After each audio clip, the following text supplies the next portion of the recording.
So many possible worlds, but we got this one.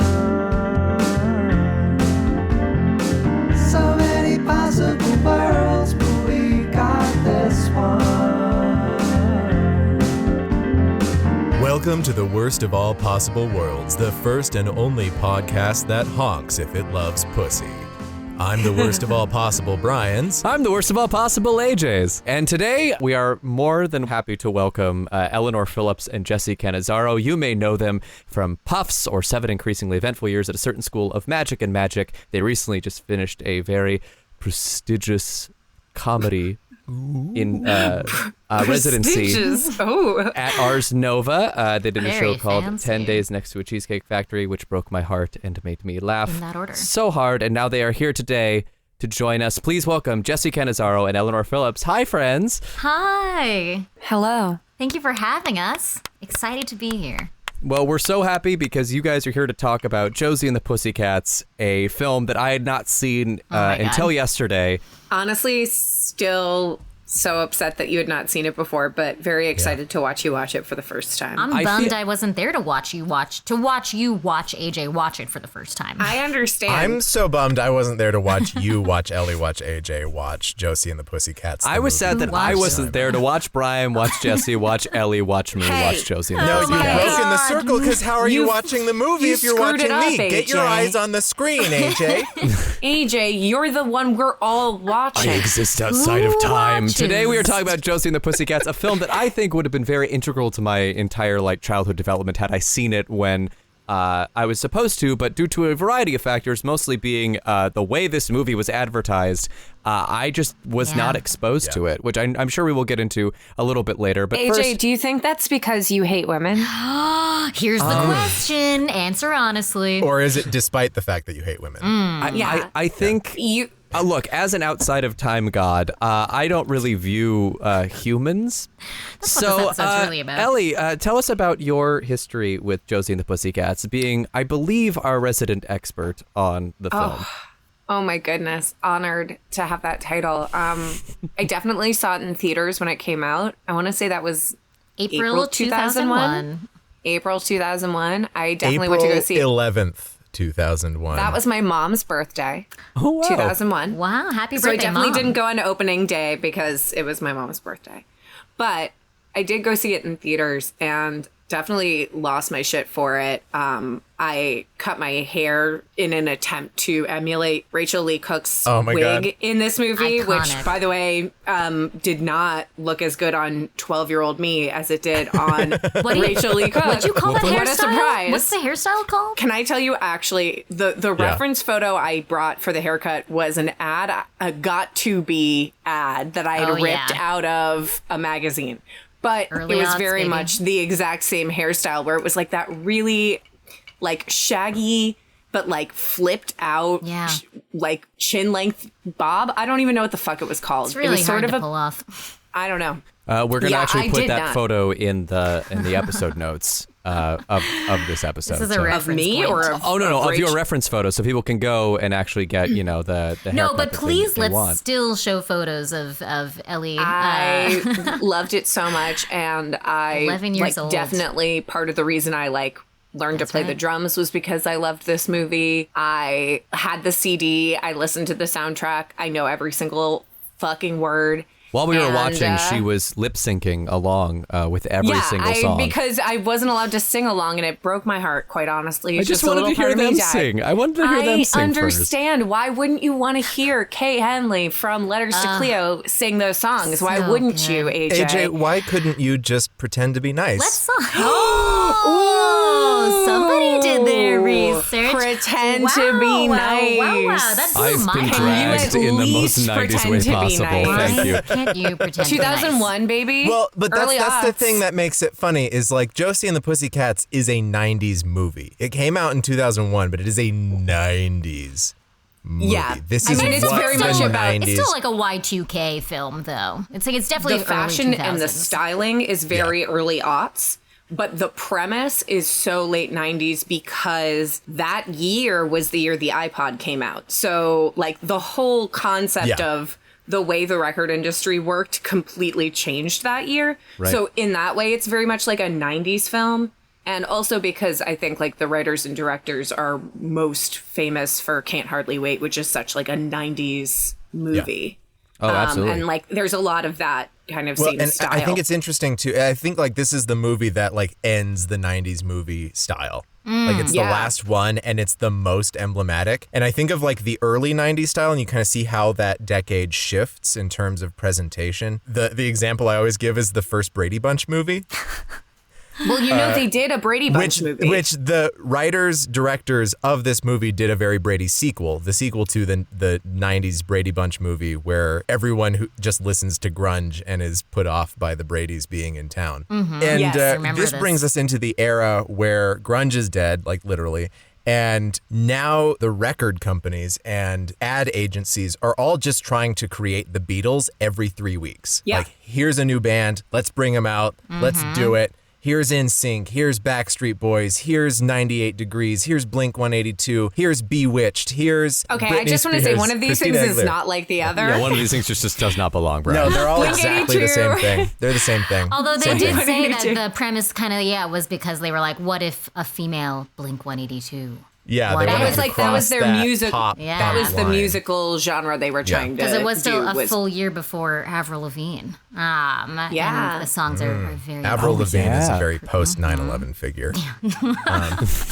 Yes, This is a because let's not forget, pre-9/11 This film. is pre 9/11. That April. is true. And you know what? No one actually there was no record of Avril Lavigne existing before 9/11 either. No one's been She able to was- find her birth certificate. So Okay, let's get into the conspiracy theories here. All right. Okay. She's I know Canadian, we're here right? to talk about Josie and the Pussycats, but Yeah. I feel like we have a mystery on our hands. We gotta solve well, I mean, it. they often guest Well, starred with Scooby Doo in the gang. And the thing so. we know about Josie and the Avril? Pussycats is that they are great at solving mysteries. That's true. So did anyone read Archie comics? I was Yes, a huge, I did. huge my Really? mom Okay. actually just because I would go to the local comic store every week. Oh, wow. I inherited a bunch of comics from my aunt and my mom when we visited her last week and she snuck in a bag of my old Archie comics because she's just trying to get them out of the house because there's just so many.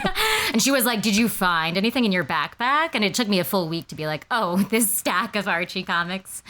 She's So just did Josie and the Pussycats have its own comic then, or were they just like but they living were like there with Betty living and Veronica? within the universe, but they also had their own comic series. There were definitely comic series, like you could get a Josie Yeah. and the Pussycats edition, but it was more likely that you were going to get like a normal comic book that had like one story that was primarily featuring Josie and the Pussycats. Okay. Does that feel right to your memory So- as well, Jesse? Because like Yeah. I also very much read Archie comics. Because my introduction to Josie right. and the Pussycats was through the Hanna-Barbera cartoon in the 70s. Which I also watched. Yeah, that used to be on Excellent. Cartoon Network all the time because Ted Yeah. Turner had all of those things in the archive and they just showed them whenever they had blank Yeah, slots. it's funny because Yeah. I don't remember watching the cartoon, but I remember the Josie and the Pussycats theme song. Like that is something Yeah. that has been Josie jolted in my head, even though I and the cannot Pussycats. guess. Like I can. So was it just because of Hanna-Barbera that they started solving mysteries? Because that's the whole thing. I mean, Hanna-Barbera, 1970 comes around, Scooby-Doo becomes a big hit, and so they just make other Scooby-Doos, Yeah. like Jabberjaw or the one with the car that talks, or Josie and I the forgot that Pussycats. Jabberjaw solved Oh, he mysteries. fucking sucks. I hate him so much. They live in like a future world, like it's C-Lab 2020, but with Curly from the Three Stooges. That's right. And but like yeah. everything's like aliens and they have flying cars but underwater. It's like fuck you. Like fuck that whole concept. They definitely say now everyone's always like, "Oh, Riverdale, like God, they made Archie like so weird. There's like aliens and all kinds of weird stuff happening." But the original Archie comics definitely also had alien encounters. Definitely had weird mysteries afoot. Yeah, didn't definitely he had team up with the ghosts. Punisher Yeah. once? Yeah, oh yeah, Archie versus the Punisher. There was all sorts of weird shit going on in Archie I do comics. very much remember him meeting Batman at one point, and that's sort of where my brain snapped in half. I can't tell if I'm just manufacturing a crossover episode with Scooby-Doo and Josie and the Pussycats. I think I'm making that up. Well, Write they it. did Scooby-Doo Release it. movies which would have like Batman or the Three Stooges or probably Josie and the What an Pussycats were in one of odd those. mix. Yeah. What a weird mix of It's people. awful that I know about these things. No, it's like, not. Honestly, it upsets me. Okay. Well, and so then when I saw Josie and the Pussycats was coming to theaters, I was like 9 years old in 2000, and the first teaser poster I think just showed the little like cat ears and maybe a microphone stand or something, and it was like white. And the thing I noticed was that it was like, oh, there's a Josie and the Pussycats movie. Also, it's PG-13. Yeah. Yeah. And I was like, I mean, don't know about It that. was a precursor to Riverdale, where was gonna say, it Archie and does- everyone just Yeah. fucked. It sets and the continues tone. to fuck. I mean, no one fucks in this movie, but someone does have a penile implant. But it definitely does set the tone. You're right, AJ. It like sets the tone for what would later become like, yeah, we can be kind of, we can get explicit with jokes. And to the point where Archie Comics got kind of uncomfortable with it, and the DVD release is Bodlerized. And they took out like the. I'm sorry, what was that? What was that word? Okay, thank God. Bodlerized? say it again. You've never heard this word? No. Okay, wait, can we all take a guess? Bodlerized. I feel like it means, BOW. is it like body?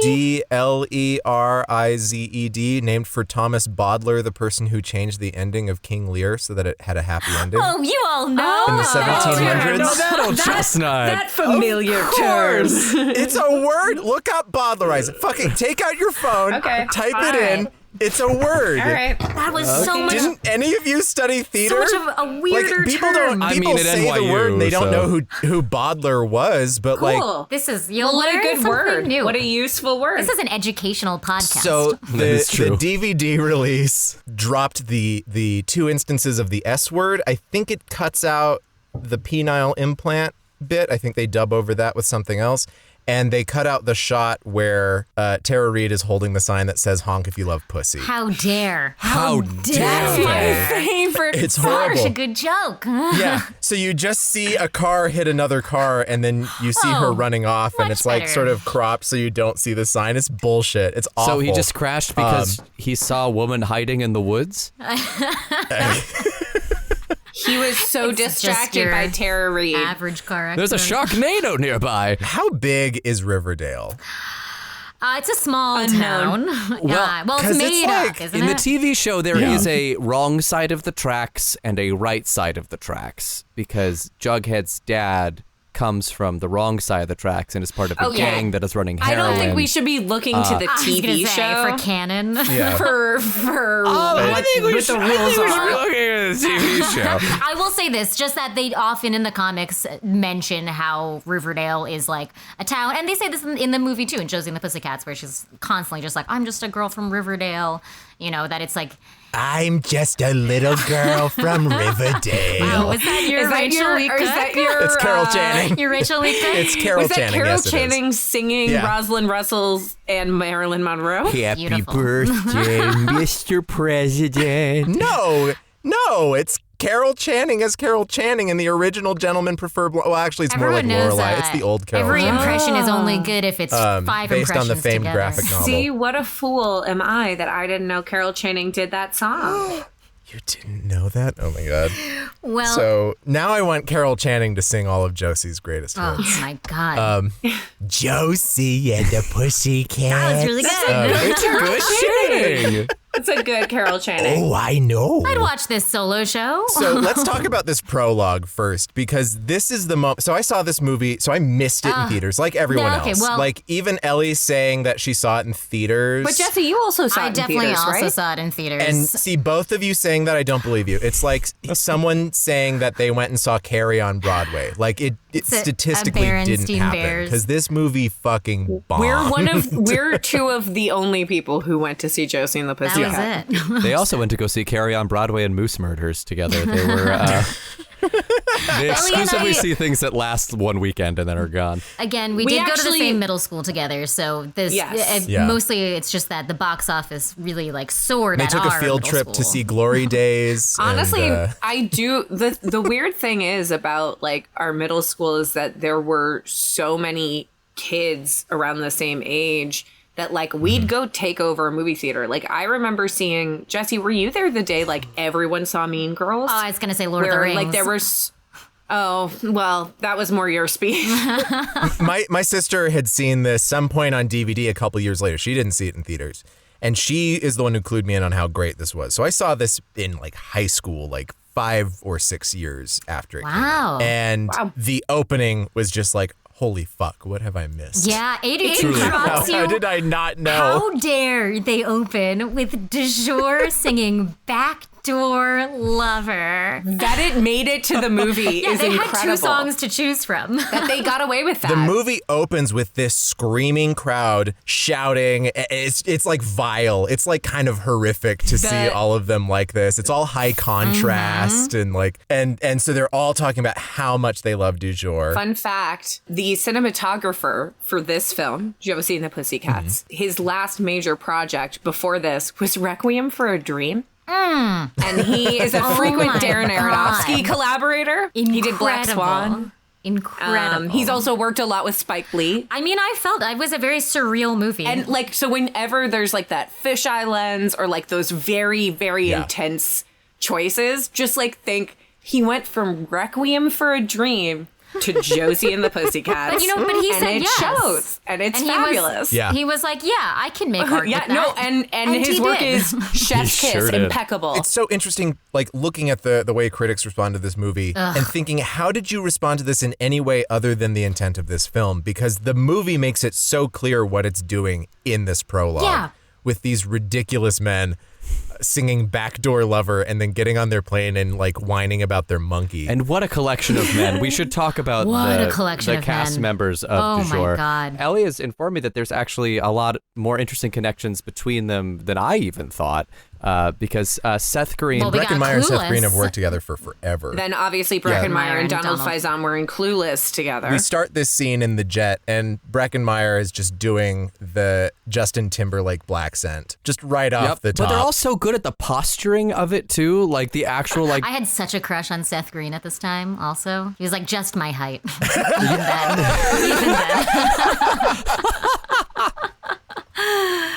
Oh, no, they are... You saw Backdoor Lover and you're like, that's what That I was want. it. That's the kind of lover that I would like to have. Lying on your I love bed, a short king who loves the staring back up door. at the moon. It really is. Can I just say You want Seth also, Green. because I had not seen it since 2001 when I loved it, but I hadn't really watched it since.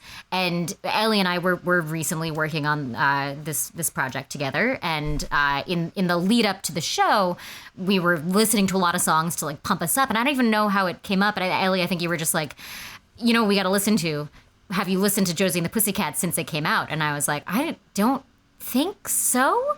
Like I know I loved it at the time. It came up? But it went from we watched Girls Five Eva, and I was like, some of the greatest parody music is Josie and the Pussycats. Yes, because it has both parody music and like sincere, actual good songs of the era. Then we did watch it at like 3 a.m. one night, and in a total fever dream. And the movie opening with Backdoor Lover and all is just like I was like, well, I missed all of this joke as a child. Like this, like like you're not really catching.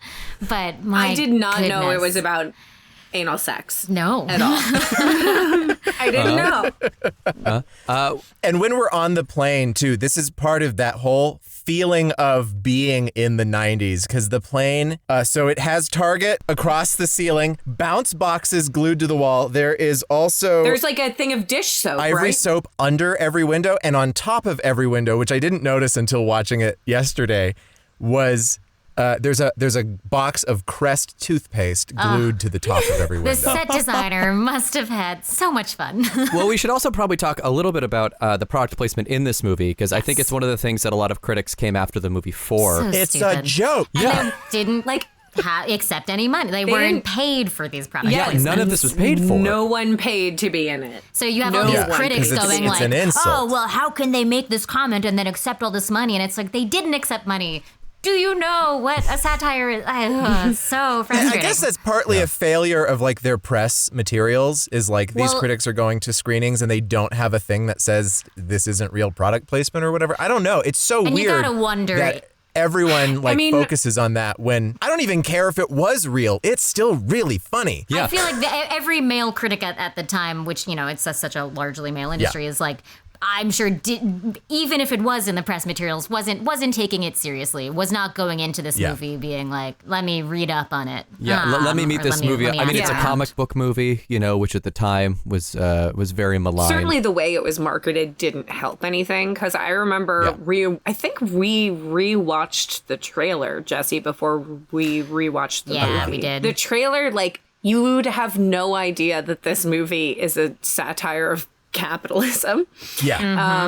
And capitalist it just looks culture. like it's going to be completely straightforward. You're just like, oh, it's like a dumb movie. And that's exactly how it was reviewed. Because then you have, again, a couple months later in September of 2001, you have Zoolander, and which is another like movie, a satire about brainwashing. And I was reading through, a lot of the reviews from that time, and it is very like a brilliant satire and, send up of the New York fashion scene and send up of consumer culture and et cetera, et cetera. And you're like, how months before in April, you have a movie that has similar themes, but marketed towards teenage girls. So of course, I mean, it's this not movie, satire. This movie is They Live for teenage girls and young homosexuals. Yeah. Yeah. And like, and that's, I guess the problem is that it's just in the wrong register for a lot of these people. I can't think of another movie that is a better example of like how to do production design to tell a joke than Josie and the Pussycats. Absolutely. So,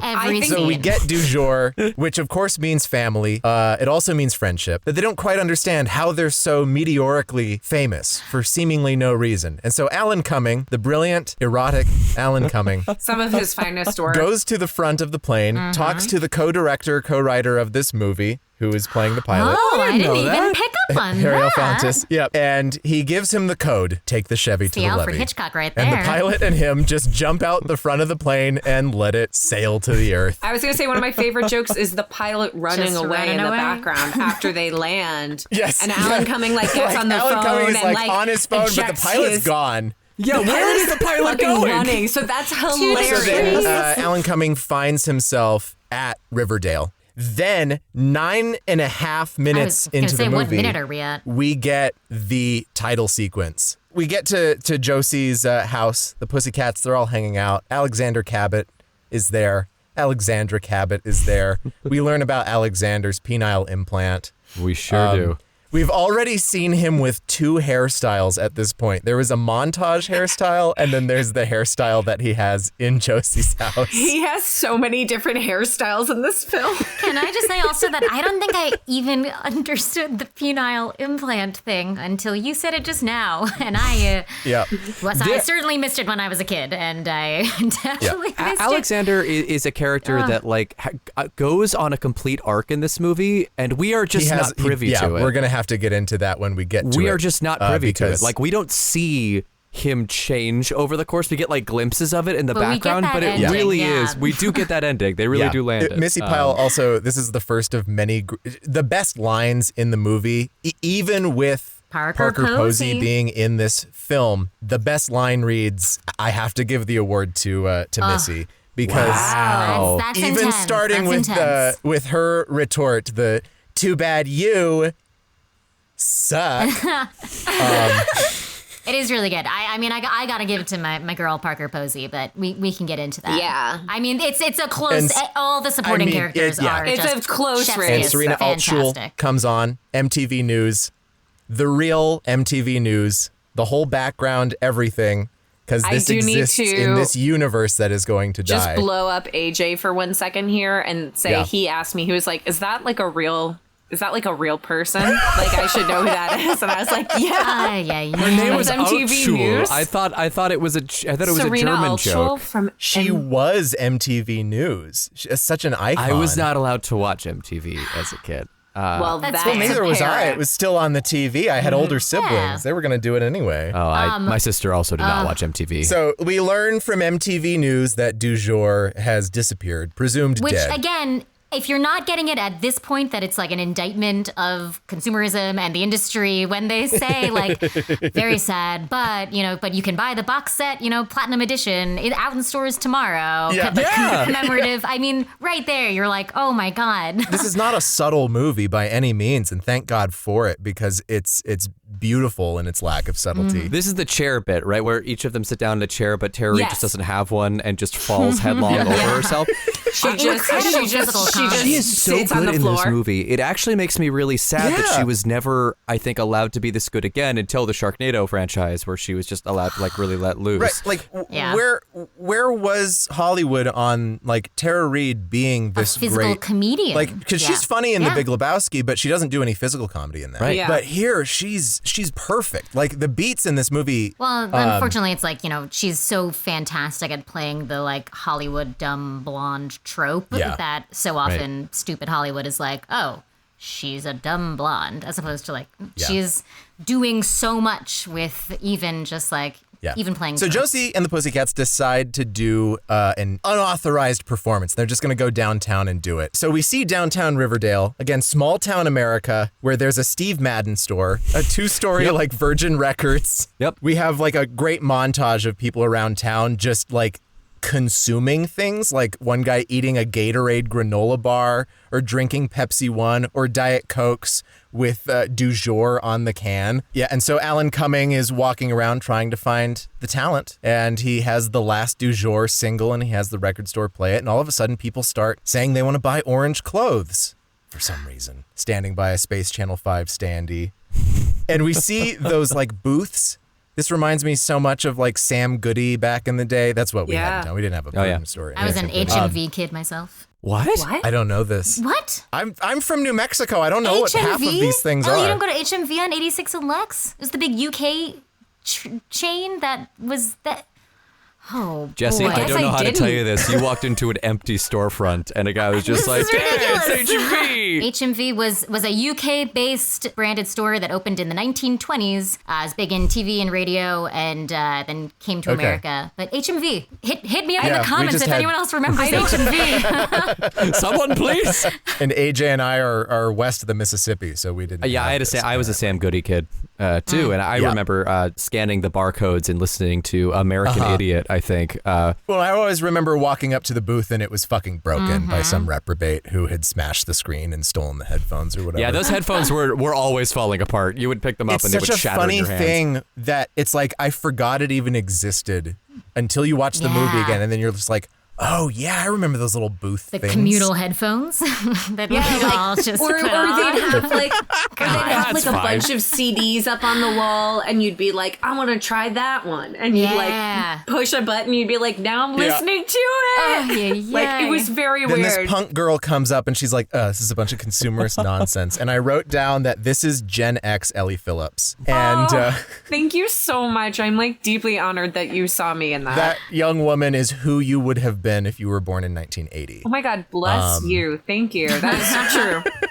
That's true. And so Alan Cumming whispers another little code into his little lapel. Smells like Teen Spirit. Great whispering acting from Alan Cumming. It's a very like Robert Zemeckis type of performance. It's very Back to the Future, where he'll kind of cross diagonally towards the camera, say something facing the lens, and then Doing come a little back and react. eyebrow. Yeah. He fully breaks the fourth wall a few times. Yeah. So Gen X Ellie gets kidnapped by men in a van. We never Which is find one out of what my happens to her, favorite, do we? we do. Yes, we do. We do. She's, Actually, she's there one is of a the follow-up. people in. Parker Posey's The laying. movie always follows up. It does. It never leaves anything does. hanging. Which is what brings us to the next scene, actually, because we see this big du jour poster on the street downtown, and they had this huge, like, glittery #1 band sign, and Number they're one taking band it in the down from world. that billboard. And so they take down the #1 band in the world sign from the billboard. As the scene is beginning, Josie and the Pussycats are out on the sidewalk playing music. All of the extras are coming into the stores and coming out wearing orange. This is a lot of attention to detail, not only in Yeah. the sets, but in the wrangling of the background actors. And they do that with every color from the beginning of the film. They're doing every that. single color. Pink to red, Everyone red to pink except to for orange. Josie To and the purple to Pussycats. blue, yeah. So Josie, Mel, Val, and Alan M are the only people. And then Wyatt and Right. Fiona wear black and white, but everyone else in the movie is color coded for the Dressed to the entire trend. film. And so Josie and the Pussycats, they're playing this brilliant. music. The manager of the store comes out and he says, "No, I have to sell things. They're new. They're orange." They're orange. He turned it into one syllable. Incredible. God bless him. And Alan Cumming is driving down the street. He hasn't found his talent. He's talking to the mysterious Fiona, whose face we haven't seen yet, like Dr. Claw. He has Ray-Ban logos across his windshield. The pigs have been called on Josie and the Pussycats. They're running across the street with their instruments in tow, and then they stop like the deer in headlights right in front of the Ray-Ban van. And Alan Cumming sees them with their instruments, and he holds up his empty It's jewel so case. good. As the guys who had taken down the number one band in the world sign are then crossing the street. This is And like you get the And wind it's almost Jacques happens Tati. to paradise at the dashboard light, and it's perfect. So good. And then we smash cut into the Starbucks, and he's offering them a deal. And this idea that, like, again, I mean, it's such a simple thing, but that she's asking, like, you haven't even heard us play, and the idea again that he's like, oh, I don't care. You could sound like anything as long as I can like use you to sell things, like use your image. Like, can you hold a guitar? Fine, we can have you sound like whatever. People will buy it because we'll tell them to. Yeah. So then we finally get to see Parker Posey. And honestly, if you're anyone around our age, you probably, and you're watching this movie for the first time, you probably already knew she was coming because you recognized her voice. Yeah. She explains to a group of officials from various countries across the world that this record company, have been working with the US government to program youth who are more easily influenced. And that's where we meet our friend from Hamlet 2000, Mr. Movie Phone, Yep, he has Yes. returned. who is So good. Who who is being encoded into all of the music to basically say, you know, Yvonne et Neoge to everybody. We see Gen X, Ellie Phillips, in the little like The chamber. container of teens who are being forced to wear the kitty headphones and listening to Mr. Movie Phone conform. propagandize to them. Just to talk about line readings for a second, one of my favorite deliveries in this film is Parker Posey, where the guy is like, is that? And she's like, Mr. Movie Phone, yeah. It's Mr. Movie Phone. And you're like, proud. She is so fucking funny in this movie. Rewatching it only reinforced for me that I am not actually funny, but I'm just constantly doing an impression of Parker trying to Posey be in Parker this film. Posey.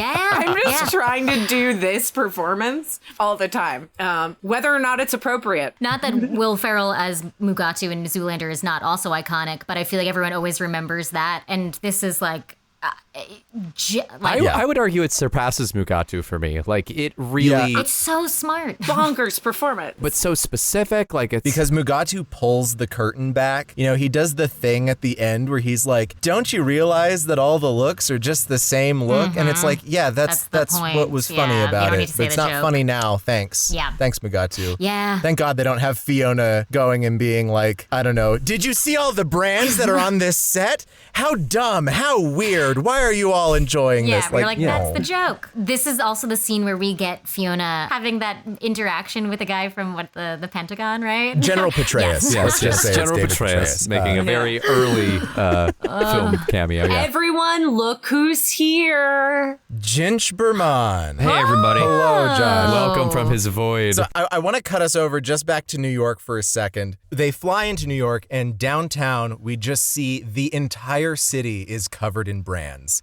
They are met yeah. by the golden arches of McDonald's, like St. Louis and its single arch. The World Trade Center is just swarmed with like Prudential Real Estate and Ray-Ban and Starbucks, billboards all the way up and down both towers. They even take Times Square and expand that to even greater absurdity. Yeah, like you get the Lion King poster, but then you get like 100 million other posters. Yeah, it is the most hectic I've ever seen Times Square look, and that is Yeah. It gave me plus anxiety, on to be production truthful. design. Looking at that city, I was just like, again, it's They Live for teenage girls and young homosexuals. And Josh. Thanks. I feel like the part where we get to New York is where the movie really starts to come alive, honestly. Like, it is pretty enjoyable up until that point. Yeah. But this is when you start to see what sort of the thesis of the movie is, honestly. Like, visually, it is communicated by the Golden Arches being right at the Battery and being roughly half the height of the fucking World Trade Center. and up until this point, they've done like a pretty good job place setting, at least within the Pussycats themselves, like this idea, like they're going to be friends forever. They're all Yeah, they're in each bus other's bus passes. pass photos. Every time we get these little friendship scenes we hear this little motif that eventually becomes Spin Around, the very last song of the movie. Oh, Because again, it's wow. very, very smart with these little cues and the way that it's actually using All the Josie callbacks. music Yeah. in the main score. Would this be a good time to talk about the costumes? Have we already talked about that? No, we have not talked about Good the Lord. costumes. Not, and I aside from the love extras. the costumes. Oh. What was it with women's clothes at this time where they were like, we're going to make this out of the cheapest, dingiest, Oh, well, you're like thinnest fabric wearing that we a can. It's going to handkerchief. last 2 Yeah. days at most, and they're never going to be Also, able to wear one of this my little cut-up, cropped thing ever Favorite again. things that Josie always does, which is such a thing that I know I always used to do, and I'm sure you did too, Ellie, was like cut your shirts into and make like cuffs, Make your little wristbands. little wristbands Yes. using like parts of your shirt. Oh, I was like, yeah, this is cool. I cut up like a Led Zeppelin T-shirt to wear as a jacket, like just like backwards. It was a thing. I don't know. How could we make clothes into other clothes? They're Please tell me perfectly you good still clothes. have this. But Yeah, do you still have that one, think Jessie? I do somewhere. Yes. It's right here. Physical graffiti. And the other So they're all dressed up. They're all in their hair just to go to the studio and record. And that yeah. first studio that they go to record in looks like the room where Mike TV was killed. The walls are mushy. So Josie and the Pussycats record, and there's this weird new compressor that's in that studio. It's the big thing, and The big whenever white they thing. record their music The through it, it N. does all of their backup vocals. Sure and does. what's interesting is all three girls, they had to like learn how to play their instruments. They studied for like a month. Yeah, they went Yeah. to They they were went to learning how to band play. camp, and they all sing the backup. They actually sing the backup vocals. I wasn't really paying that much attention to Josie or Valerie, but Tara Reid is like really doing it. She's holding those drumsticks. She's like on it. Even though Kay Hanley is singing the lead vocal for Josie, Yes, from Letters to Cleo. all three women are singing backup, including Rachel Lee Cook. She just didn't feel comfortable singing the lead vocals. Du jour is not doing their own vocals, which I think fits thematically. Well, and everything was produced by Well, I always no, forget there who were did two it. producers. He did about half of the songs. There were two producers, Babyface and was the this other needs one. to be said. Babyface, Yeah. who also Yes. makes a cameo in the movie. And Babyface was mainly an R&B producer. Right. Fun fact: so he was an EP on the movie, and then he got involved in doing the soundtrack. And he was like, you know what? I think it'll be fun. Like, it's not a genre I work in, but like, let's have a good time, I guess. And so many different people that were like not really huge, but like were well known, were involved. And so it's kind of incredible that it sounds as cohesive as it does, because so many people wrote Right. like a song, or like three people collaborated on a song. But Babyface produced most of it, and everything he didn't produce, Adam Schlesinger, oh my God, I can never say his name right. Yeah, me neither. I Fountains just of Wayne, who also wrote Rest in That peace. Thing You Do from That Thing You Do. And then you also got Counting Crows. Adam Duritz and from The Counting Go-Go's. Crows, Jane Wider Jane from Wielden, the Go-Go's. Yeah, Wielden, thank you. Babyface later collaborated with Fall Out Boy, and the reason Fall Out Boy worked Oh. with Babyface was because they heard Josie and the Pussycats and were like, this is like, we knew you could get our sound because you did the Josie and the Pussycat soundtrack. Tell me it was Sugar We're Going Down. That's what I want to hear. No idea what song it was. I'd like to think that it Sorry. was Sugar We're Going Down just because at the beginning of the movie, Breckenmeyer says #1 with a bullet. Yeah.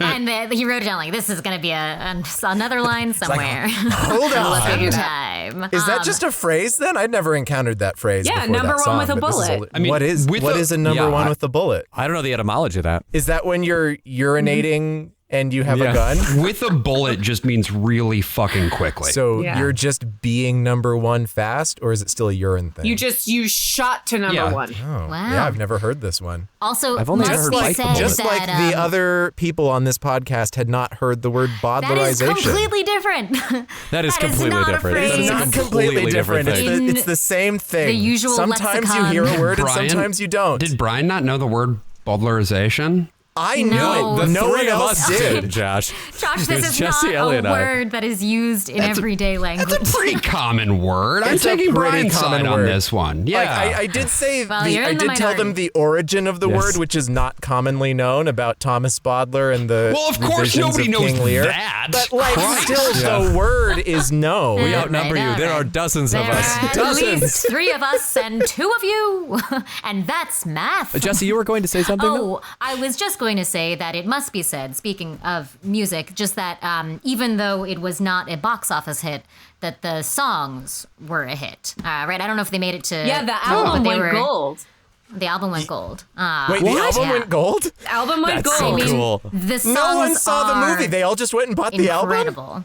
Yo, yeah, that so CD Brian, was to so your point, The album doesn't even have, kind of like the Spider-Man 2 thing where they're like, here's Nickelback or whatever. The It's album just is- Josie and the Pussycats and Du Jour. Yes. Well, Right? that's the thing is that Nickelback is on the album. It's just very low in the background, and thus explains their success later on. The songs that they were both on the same album.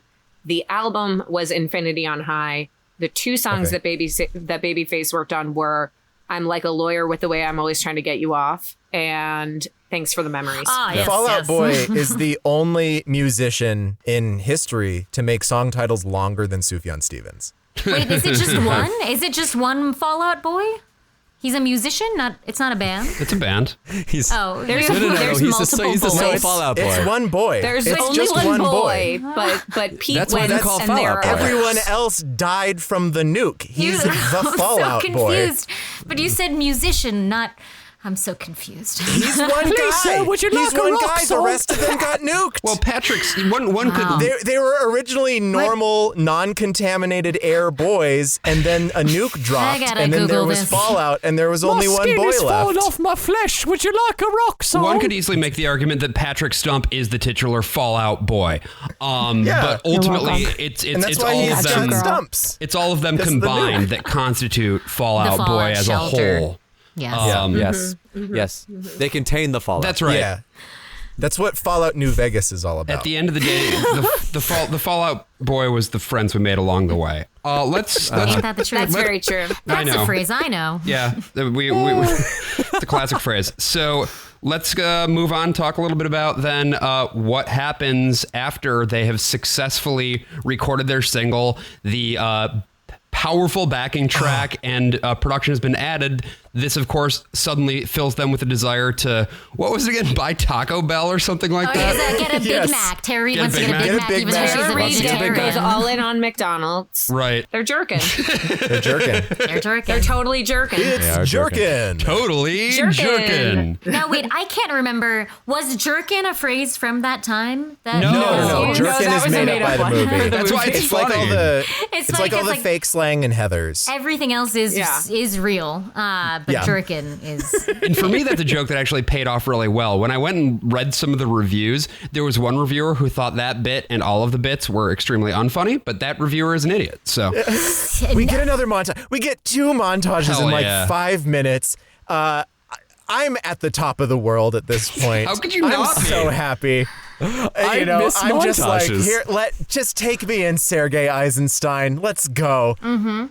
Sergei Eisenstein I love was it. the Yeah, was, no, this is he a was reference the we all know. pioneer of No, we the don't have to Soviet explain this. montage. Okay, great. No, this is Thanks. fine. We're all Technique, very, yes, we're all okay. very, very It's a familiar. form of dialectical editing that cuts. I fucking love it when shit is dialectical, dude. I fucking Die love hard dialectics. dialectical. on Learning my so Facebook much group. today. Dialectical materialist. You know this about me. Let's keep Josie going. and the Pussycats is a dialectical material. It actually is. It definitely is. So basically, using this technology, the Pussycats like enter the stratosphere. Suddenly, they are like the number one band. They are Yes. literally In the world. climbing the charts, like physically doing it, sitting literally on the climb lines of the the Billboard That's a lot charts. of They take fun. the little limo up to the top. And they do a whole music video. Oh, my gay little So heart. good. It's like, And honestly, it's the about to music burst. video is so good. When she reaches up It's and amazing. pulls the screen down, and you're like zooming out, and then they're on a TV screen. I will also say that Tara Reid walking down the street and running into somebody who is dressed like her, and then briefly thinking Screaming. that it's a clone of her and freaking out and running And we away. get for the second time I- that wonderful Muppet arms that she does so Yeah. well. I scream laughed. I'm just like, no, that's a perfect joke. That is a perfect joke. And after this montage, Yeah, we're going to have the party for Josie. At Fiona's house. They've already started to try and drive a wedge between Josie and Right. Valerie specifically. Yes. Yeah, Because that's Valerie is, let's say, the most aware of all three of the Pussycats. Valerie like gives things a second thought. and because they're in love with each other. We've talked about this, right? Here's what I'll say. I can absolutely watch this movie and say it's very gay.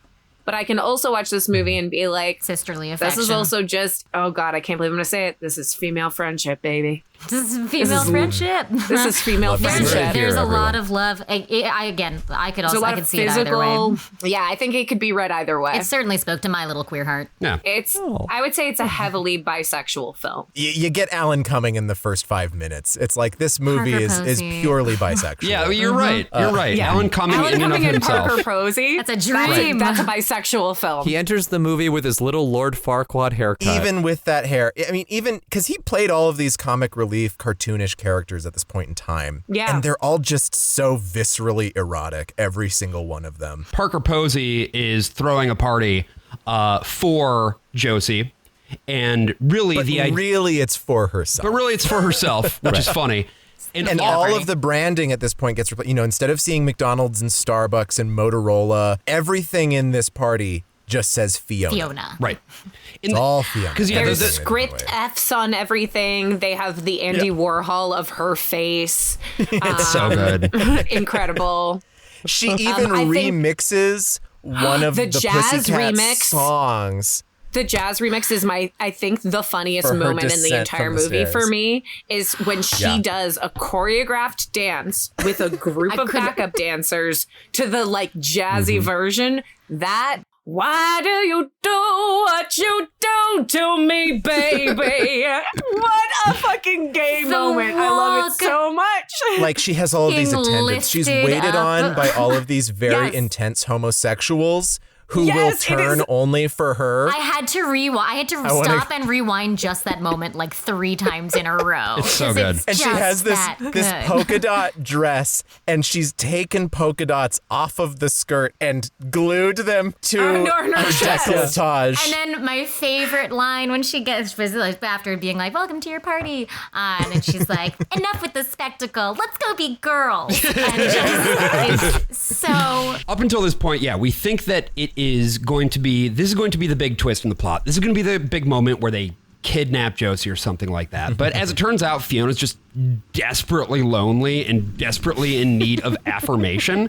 And so when she gets into her bedroom and is trying to hang out with the girls, it's just painfully awkward. Yeah, and she's trying yeah. to be like 14 again, Right. but like cool this time. So she flops onto her bed. One of the greatest sets in a movie of great sets is this bedroom, which Yes. is like It is- it is made of concrete, so it's got this like hyper like ex machina futuristic architecture going on.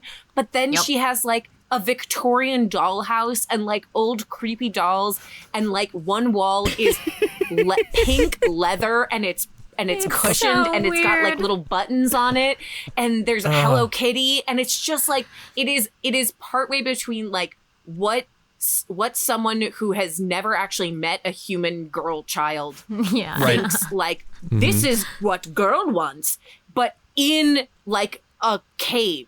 It's so And- it's so wildly and she is uncomfortable, so and it's emblematic perfect. of like someone who runs a label or someone who runs a movie studio where she's like, "So how much do you weigh?" "Ha, I'm lighter than you by 3 pounds," or whatever.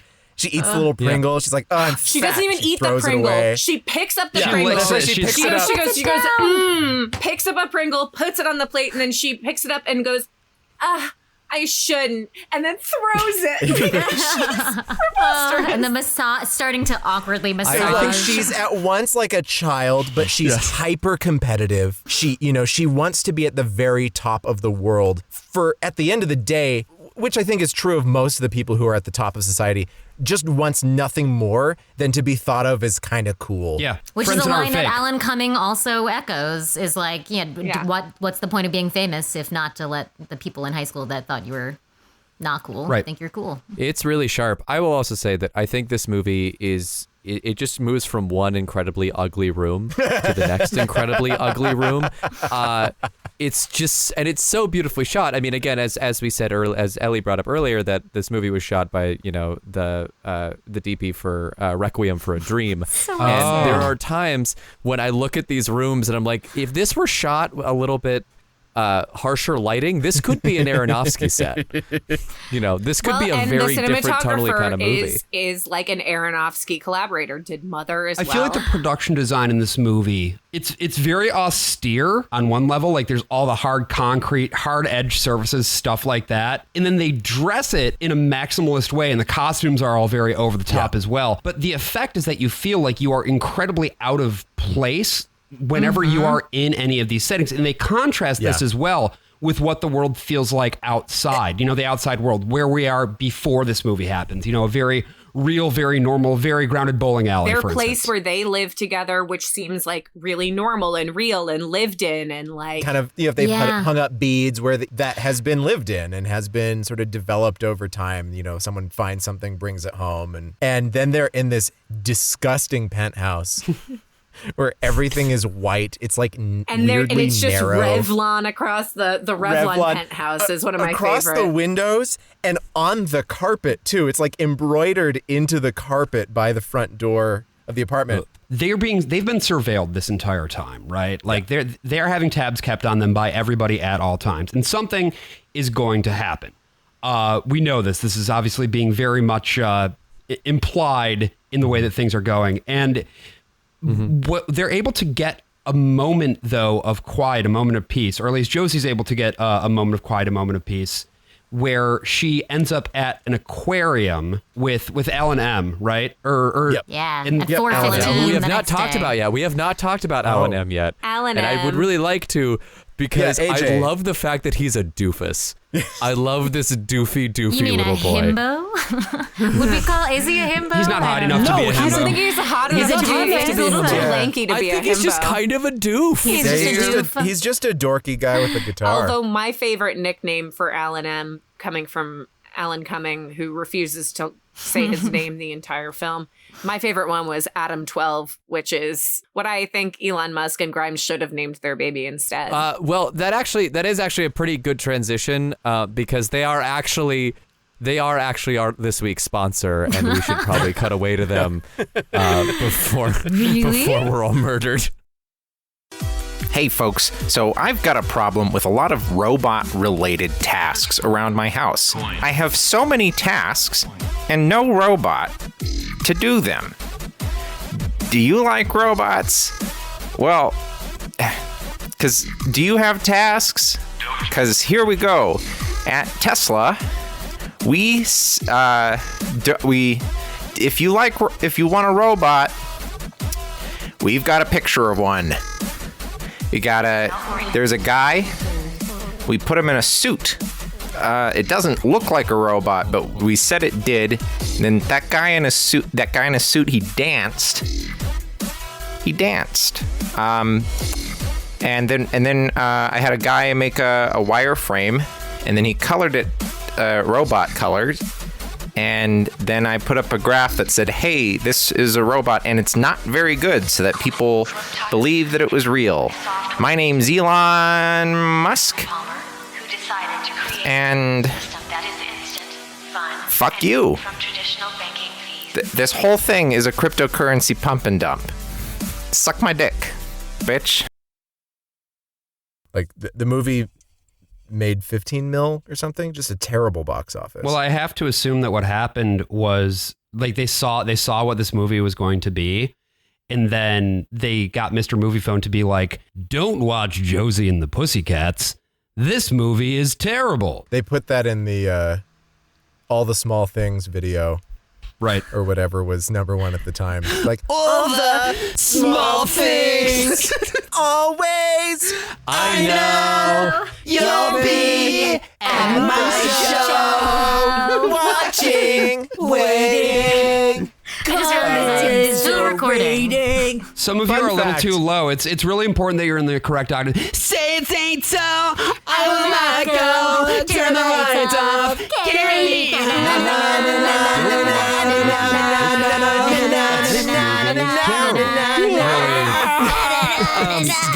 I'm not. I never stopped recording. Yeah. And so Josie's hanging out with Alan M at the aquarium. The Evian Aquarium. With the belugas, hunted down by fans who even jump into the water holding signs for her and carrying waterproof disposable cameras. Which is another thing I just like seeing in this movie. Because again, this movie is a critique all the of Kodak the time. disposable cameras at the concert. The movie is satirical, but it also is completely celebratory as well, right? Like how Josie's music is all sincere. Like they just, like the movie believes that music is good. This movie is like the 90s, the early 2000s, 9/11 hasn't happened. This is the era in which we live. And that's why it's so fun. Avril Lavigne still has not caused 9/11. No. I'm glad we keep hitting that. I just got a news alert that Avril Lavigne has set up a provisional government in Kabul. And Wow. That was so quick. Yeah. But this moment in the aquarium, I just just imagine this aquarium taking tons of Evian bottles and dumping them into the tanks like one at a by time? one. I mean, just because the implication is that the water is Evian, It's right? actually Evian. Yeah. Yes. these The whales are- implication yeah. is that the aquarium is full of water provided by Evian. Yes. Incredible. Genuinely, Incredible. Jesse, the fact that you thought it was one at a time, I just assumed it was like a truck that came, but it has to be one at a No, time. yeah, Like, it comes, it could be comes the other from way. bottles. That's how it works. I mean, that would also just go along with the just terrible, wasteful consumerist. Well, like that's the just thing. dumping out plastic bottles. That's the thing that's so interesting about it's obviously it's a bit. They get the Evian logo to sponsor this, but I mean, the belugas also are like animals that are, I don't know if they're endangered, but they're not doing great out there. Certainly not. Single-use disposable water bottles are one of the single worst things to ever happen to the environment, period. Yep. It's not just about the water. And not to mention the single-use disposable cameras that everyone is using at this point in time. Exactly. That's all plastic too. It destroys our oceans. The microplastics make their way into the food ecosystem and kill birds and shit like that. We know this, but that's kind of the point, right? They're having this really, really heartfelt conversation with each other that's very sweet, and it's in front of belugas in the Evian aquarium. It's like everything. It really encapsulates everything that the balancing act that this movie is always trying to pull off. Yeah, you're trying to find love and friendship in a world that is wasting all that plastic. I just remember taking a trip around this time and packing my suitcase half full of clothes and half full of 10 disposable cameras. Because that's just how you took pictures of your trip. Yeah. Whenever we went on a trip, we'd me, my brother, and my sister would probably all get a disposable camera. And then we had my mom's main zoom point and shoot, but we would each of us get a camera. Yep. And there were always new experimental kinds of disposable cameras. We went on a DC trip once and got a 3D disposable camera. Where you had to, What does that mean? you couldn't just bring it to Walgreens. You had to send that back to the 3D camera company. And so it would take 3 pictures and print it those little Holographic cards. So a lenticular print where you could see the whole Hologram? 3-dimensional image. Wow. Absolutely insane stuff. What an incredible time to be What alive. a The time to be innovations. alive. I would History take that, really I did think, end. over being able to take pictures of anything at any given moment. Yeah, honestly, it rocks. And it's awesome. a shame that it doesn't exist anymore. What Wyatt is doing is he's isolating Josie, Right. not only from the other Pussycats, but especially Valerie. Right. Because Valerie's the one who's onto their shenanigans. Although Melody also is. So they say, these two are asking too many questions. Get them out of there. Yeah. And also isolating Josie from Alan M. just because Wyatt thinks that Alan M. will make her downwardly mobile because he's not that talented. Sweet boy, but he's got an upper limit. Just says no future. But Alexandra loves him. Horny energy. She is Hopelessly Horny horny. the horniest energy of any actor on the planet, maybe. Missy Pyle. Not non-threatening horny energy, but also relentless. And so she's there to see Alan M. And she's so desperate my to get God. in there. And he just doesn't want her around. The at other all. two girls have been told now that they have the opportunity to go on TRL. This is a whole inside joke because at that time, Tara Yes. Reid was dating. Carson okay. Daly. They did break up shortly Yeah. after the movie came out, but they were dating at the time. Yeah. Fun Now, fact. Ellie and Jesse, did you ever go to TRL? Did you ever go to I was Viacom just Studios? gonna say yes, Oh my several God. times. Okay. Several times. No way. Well, okay, no, I should say I never actually made it inside. Right. Okay. But I waited outside Yeah, in Times many Square, a right? time. In Times Square. It was in Times Square. I went several times. I would leave school early a couple of times. I was a good student, but I left Jessie. school Jessie was early a really good couple of student. times. I can You But could I was just also do that? a really good Clay Aiken fan and wanted to get a good spot standing in the crowd outside. And they'd come to the window and it'd be like, oh, there's Clay. And I'd, we'd all wave. and so I did that for Clay Aiken several times. And then one time I happened to be in Times Square when the cast of Harry Potter was there. And I got Emma Watson's autograph on using a pencil and some loose leaf paper from school. That's great. My brain literally just I didn't realize that TRL was still around when the Potter movies were being made. I mean, of course they would be. Oh, yeah. because Potter It was early on, also yeah. TRL When they were ended in young. I think. 2006 or 2007? And the movie started in like 99, I think. I always hated TRL because they'd play the music video that you could see normally in the morning. Right. Except that they'd play half of it Right. and they'd always throw, I don't know, Jessie or somebody into the lower corner of the screen and have her like say, I love my whole family and then scream. If only I made it They on. never had you scream they never got you in the lower corner? Again, I wasn't inside the studio. How- I was no, waiting that's me in the outside with corner. the How- well, they plebeians. would Losing get your girls religion. me in the outside. spotlight. Losing your Losing my religion. I'm religion. sorry to hear that. Yeah. I never went How to dare that, they? but They yes. they did not recognize your star power, Jesse. I did. That's all I will say, Yes. side note, is that around this time, my brother was flying with a friend to France, and Carson Daly was in the airport. It was a big deal at the time, and my dad didn't know who it was, but my brother was like, "That's Carson Daly." So my dad went up to Carson Daly and was like, "Hey man, my son's flying alone. Like, could you be nice to him on the plane?" And unlike his character in this movie, Carson Daly was very nice and invited my brother and his friend up to first class, and they like listened. And What? then he took out a baseball Your bat. brother hung out with Carson Daly in first class in like first class on a plane. 2003 or something? Holy shit. That's Yeah. like peak Carson. I know. actually- My brother wasn't even like he was like, I don't know who this guy really is, Yeah. but like he's famous.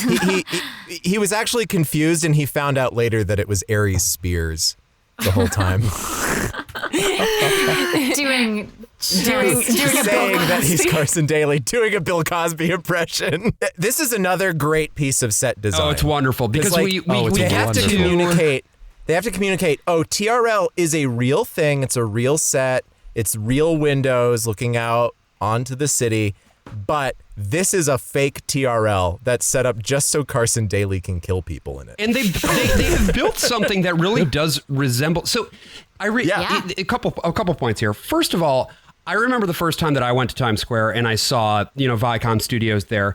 And I don't think they even use that window for anything anymore. But just for people who have not been to Times I Square, think one of the morning show uses it because I was on a billboard across the street from it when you were when on a Paradiso billboard? opened. oh yeah, Brian was on yeah. a billboard. That's true. In Yeah. Times Square. For an escape room. And so did there I was not know some this? morning show really cool. that someone screen capped because Okay. I was in the background on the billboard. Well, so at least in 2016 they were It using could have it for one of been their morning ABC shows. potentially though, because ABC also has a studio in Times Square on the other side. because MTV also moved their offices, and that was after. I want to say it was after TRL, but Okay. because I remember when I interned and I like had to do deliveries around Times Square. I got to go into the MTV building, like Right. where TRL used to be, and I was like, "Fuck!" I always wanted to do this, but yeah, I was never going to go to Times Square voluntarily. And for those of Well, you now who MTV's headquarters is just in Rob Dyrdek's living room. For those of you who've not been to Times Square, the Viacom building Don't go. is on the Don't go. corner. But don't go. The Viacom building is on the northwest corner of Broadway and 46, and there is a window that like just sits out a little bit over Times Square. And if you grew up watching TRL, if you're, a boomer like us, You're old. you probably, you may have noticed that like it is not that big, or you probably didn't, because TV studios don't look big on TV. It don't look it's small a on little TV, nook. but it's a teeny tiny little room. And that was the thing that struck me about it when I saw it in person from the street for the first time. I was like, that's not that big. And similarly, the way that they set up this scene. So again, the Pussycats are back at TRL, and it is a weird version of TRL that is not real. It is totally indoors. There's no famous window. The drop is fake. And who comes out but a guy who says he's Carson Daly, but he's actually just a Mad TV cast member. And there's a window, but it's fake. Right, like it's right. like not. Yeah, it's and there's a the screens, and they're all but cardboard. it has tape taped out with tape is just TRL awesome. on And the the whole monitor. studio audience is just different like Cardboard. cutouts of like Matt Damon and Johnny Depp. And then what happens is you think that's the twist, but then actual Carson Daly comes out. And it turns out that they've both been contracted to kill Valerie. Right, because what is an assassination if not a request? That's right. So they whip out a couple baseball bats, and this sets off a whole scene where they go back and forth. It's very funny. With a line that really shouldn't work, but because this movie is just so affable and charming. More like Total Request Dead. Yes, it works. Yeah, and what does he say? That he's like, if I wasn't a key player in this whole like global conspiracy, Global plot to enslave the youth of America or whatever. I do, and I do love the like in thinking about the larger implications of like, okay, this world in which Carson Daly is still real and Eugene Levy is still real. Yeah, and TRL is still real. And it is one of my like favorite moments for Mel, where you're like, oh, it could just be the dumb thing where they're like, yes, now we're in love, and then she's like, no. You tried to kill me, and then like with a bat. Yeah, and she shoves him off with murders Matt him with the Damon. cardboard cutout of Matt Damon. It's great. And it's like, you're much more my type. And Josie is listening to a new mix of a single from the album that's her singing solo. Right. And Mr. Movie Phone is telling her to abandon her friends. Which we don't know quite yet, but we sort of figure out that this has been happening then when the girls get back, they see Josie. All of a sudden, she's like, I'm better than you. Just straight up like... She becomes Reba McEntire. Right. Getting her nails done. At least in hair. My sister telling me this line is what got me to watch this movie. When she goes to Melody and says, puppies turn into dogs who grow old and die. So good. I have to say, again, another brilliant comedic moment that is only funny because Tara Reid plays it so earnestly is her crying at the puppies. Oh, her it's just so like good. when they're doing the sad montage of everyone feeling alone, and Tara Reid is just crawled up to a cage full of golden retriever puppies, just like a pet sobbing, just full With sobbing. the full knowledge that they're all gonna die just looking someday. at their Every- impending deaths.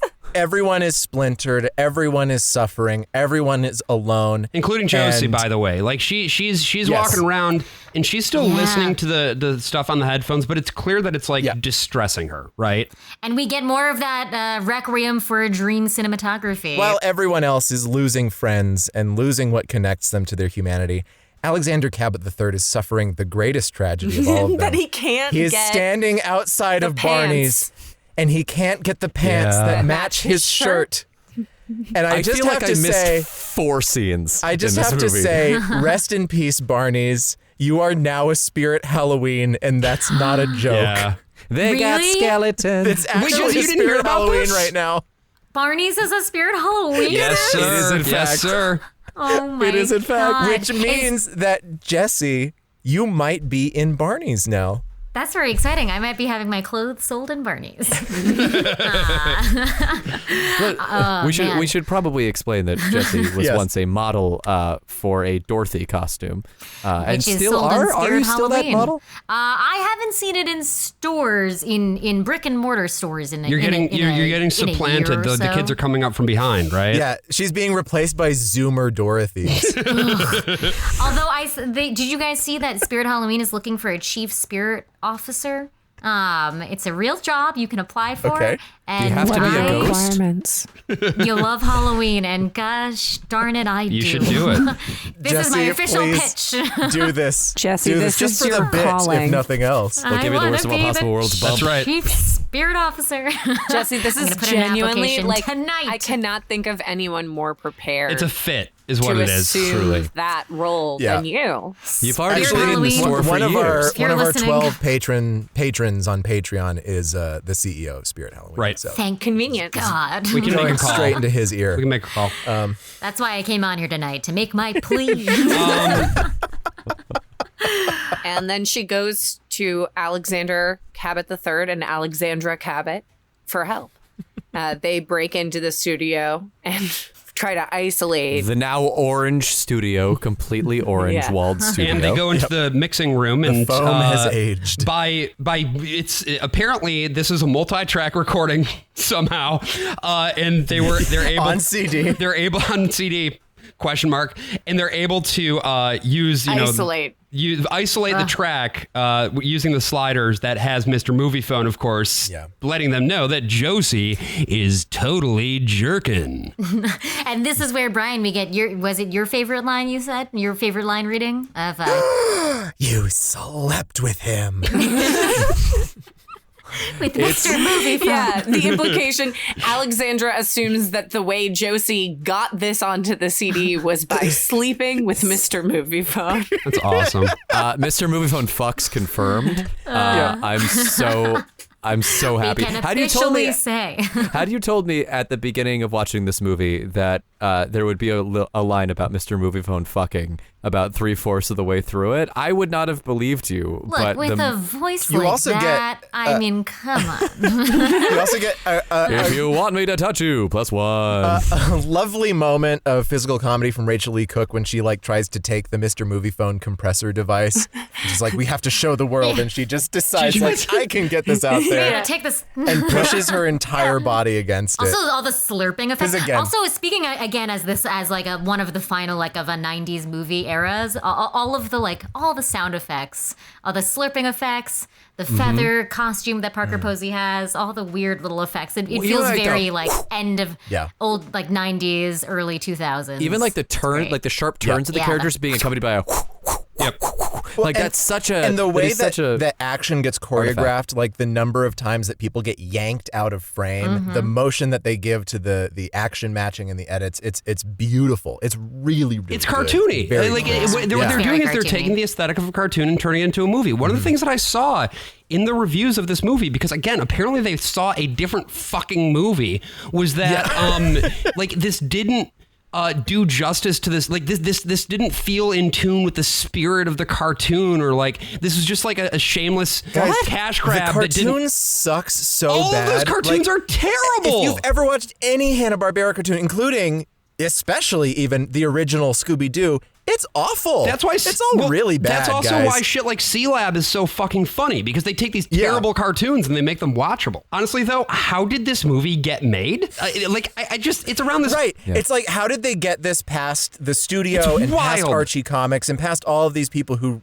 probably wanted something a little bit more Hanna-Barbera, a little bit more straightforward. maybe more grounded. Yeah, well, it Yeah. very could have easily been just like, oh, and they go, and then she becomes the superstar, Right. and there's like a rift between friends. And Right. instead, it's this whole like anti-capitalist creed, which Can I also just say that there's nothing funnier to me than trapping them in a convertible with only Yes. their hands Yeah. tied? Yes. As though that is trapping them. And And they still have the fucking display. hilarious. it just rotating keeps the whole rotating throughout time. the entire scene. Tara Reid spinning her head, like looking behind her each time Josie's trying to talk to her. So, But like this is, good. but then Again. this is like the motivation, right? This is the reason that Josie needs to go and perform the concert, is because she has to perform the concert in order for the MacGuffin to get deployed. The MacGuffin needs to get deployed in order for everybody to fall victim to the plan. So Right, Josie, it's the same climax as Batman Forever. Yeah, so Josie can't be Essentially. killed the way that they killed Du Jour because the special headphones that get live updates from Mr. Movie Phone are cat ears. So they're made with cat ears. They have to be related to Josie and the Pussycats. Right. They cannot just crash them on a plane. So They're in too deep. this is a big concert. They're live streaming, which is a huge deal. Yeah. In 2001. Presumably, And it's, I love, well, it's just when you like zoom out and you see the people sitting in their home watching on AOL, and it's like kind of not great. Yeah. Like they're watching it and suddenly it's kind of fuzzy. It's like So 2 frames a smart. second. The sound is like low quality. One of the apartments too, if you pause as you're watching through all those little shots of people watching from their homes, one of them on their back wall, they have some Josie and the Pussycats like pictures. Posters and merch. And then they have a poster for Tidy Cat. Literally. And that's it. That's all they have on their wall. that Look, they know what they like. The you know? shots of the people in their homes kind of reminded me of The Truman Show a little bit. Another classic, like late 90s, early aughts motion picture. Yeah. Where this is a communal experience that everybody is enjoying, but it is not truly communal. It is something that they are witnessing through a screen that is only made possible by the benevolence of global capitalism. But again, amazing. like some of those shots look shot for shot taken from Batman Forever. Like the Riddler's plan is to like put these things on top of the TVs and then beam the stuff into their eyes. And some of the configurations look exactly like the shots in Nice. that movie. And so I was like, oh, is that where this is going? And actually, to its credit, the climax of the movie takes a really sharp left turn that I was not Yes, anticipating. unless So Oh, they've yes. gotten Serena Altschul to record a pre-recorded segment about the car accident that's going to kill Right. Oh yeah. Valerie Well, something and we Melody. didn't bring up earlier is that in the major meeting where Fiona explains, Parker Posey explains the whole thing, one of the things she tells them in terms of like how they keep people in line is that they've created VH1 behind the music to That was the- explain what happens to Also, people. Yeah. There's a that big disinfo campaign. was fucking smart. awesome. I just don't know how you leave this movie and give like, if nothing else, they are just having so much fun. Right. Yeah, how do like you just not watch just, this like, being like, have this a is just good time? joyful. It's infectious. It really And is. even if it wasn't a good movie, which it is, I would still be having fun with it. You know what I mean? Like, I can have fun with a bad movie, but this is a fun movie that is also good. And for some reason, there were people who were slamming this movie as both unfun and bad, which I just don't It's get. for teenage girls. Yeah. So du jour The boys are back in shows town. up in a So series of body good. casts like they're at the end of It's a Mad, With Mad, the Mad, Mad monkey World. too. The monkey. With He's the also- monkey in a Who's body attached? cast. The Dr. cast Zayas. is attached. The cast is attached. And it turns out that the plane didn't crash. They got to the controls and they landed it safely, but it was in the parking lot of a Metallica The concert. Metallica fans beat him up. I And I thank God, thank God every day. That I knew That the I knew lyrics the to lyrics. Enter Sandman. While our villains are distracted, Josie has had enough time to get into the convertible and untie her friend's hands so they don't have to die in an In a horrible explosion fiery car death. in a convertible Also, where only their I'm- hands are tied. My favorite part here is the climax of our good friend Alexander Cabot III. Oh yes. When he Learning discovers the lesson. his entire Paolo arc, and there is like Costanzo. there's this plot where you get little hints that he's gay, and he talks about like in the studio, like I want a burger and Heath Ledger, Yeah. And Heath Ledger. And Heath Ledger. but his big coming out moment is not him coming out as gay. They've already established that he's gay. That's not really the joke. He just is gay. No, him coming out is realizing that clothes are a tool of oppression. And the only way forward, not only for himself, but for the rest of society, is to join the naturalists, become fully nude, full-time nudist Alexander Cabot III. He removes himself from his shackles. Right. And he becomes a free, nude man. Pulls off his shirt and walks off screen, It's great. telling his sister she should Also watch do this. Just his penile implant flapping in the wind. And then at this point, the government shows up, of course. General Petraeus again. General David Petraeus. And the government wins. That's what I love is that it's such a Yeah. Pyrrhic victory. Yep. They now have control of the entire operation. They presumably have control of any and all of the assets of this company, and they can just... Wow. The one thing they Yeah. lose, Yeah. though, is the proprietary technology that is the mixer. Because apparently just Josie- one exists. Josie, There's only one. Because Josie cleverly backs Ruined. up into being right in front of it and then has Parker Posey Right. smashes the guitar. Have a whole Pete Townsend death of the machine. And then we But we hear do that the have one of the message has been brilliant- hijacked by Fiona, who has made Yeah. Mr. Movie Phone just feed the audience the subliminal message that she's really cool and you should want to that's hang so out with good. her friend. Fiona is jerking. She is totally Which is really jerking. just like, that's the entire arc of Donald Trump's presidency. Yes. And I will say that there was another brilliant moment with the government guy, with General Petraeus, where he goes like, we actually were going to, after the concert tonight, get rid of this whole operation because we found that subliminal messages work much better in movies. And then they all turn to the movie. Yeah. turn And then to the underneath it, screen. it says "Join the army." It's the which same joke as Yvonne I Etniak from The love. Simpsons, right? Which It's also, I think that episode came out in 2001. well, if it I'm would not all be around the mistaken. same time because subliminal messaging Yeah. was on everybody's minds at the And time. so then they did 9/11 to distract us from that. well, I think Mr. Movie Phone did 9/11 with Avril Lavigne, and they're both setting up a provisional government in Afghanistan right this second. no, but I mean, look. So thanks, You Joe don't- here's- Biden. here's the thing, too. Thank you for what you're doing. And where was Rudy Giuliani on that day? In the basement of an HMV. I think we'd be doing the movie a disservice if I did not point out that one of my favorite lines happens like right before John Petraeus comes in, which comes from our dear sweet Melody saying, "If I could go back in time, I'd want to meet Snoopy." Yeah. Aw. She said in interviews, she's like, for me, Melody is just like so pure-hearted Right. and like genuine. And so like that needed to be what I was doing, like not playing dumb, like It's just not dumb, playing yeah, really, it's really happiness. genuine. Thinking about like people in my life who I've known who maybe are not the like sharpest tools in the drawer or whatever. There are people who don't necessarily understand a whole lot about how the world works, but in many ways, those kinds of people are ones who you find yourself deeply, deeply bonded with because they care so much about each other, about their friends, and you develop those strong bonds because that is the thing that makes them so special. That's the thing that makes them who they are.